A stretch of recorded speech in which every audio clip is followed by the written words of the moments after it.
L'évaluation du résultat financier est un facteur très important dans l'indice de confiance et nous remarquons dans l'étude de cette année que cette évaluation est beaucoup plus négative que l'année passée.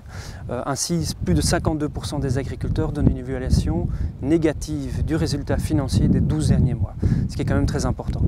Ça a naturellement des conséquences sur les intentions d'investissement.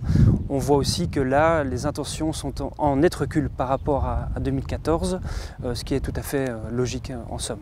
Alors, la baisse de l'évaluation du résultat financier peut impliquer des problèmes financiers dans les exploitations. Nous mesurons ceci dans l'indice de confiance aussi et nous remarquons effectivement que, en général, dans les exploitations wallonnes, 28% de ces exploitations ont connu des manques temporaires de liquidité. C'est donc le manque de cash pour payer les factures.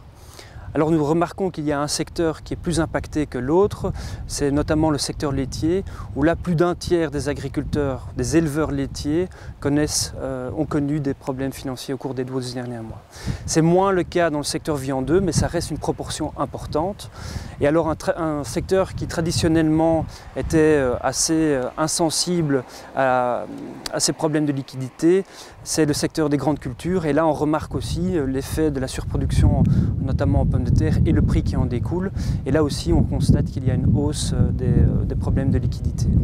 Alors en tant qu'organisme financier, on propose naturellement des solutions. Chez nous, ça s'appelle par exemple AgriLine. C'est une ligne de crédit qui permet d'apporter une certaine flexibilité dans le financement du fonds de roulement dans les exploitations agricoles wallonnes.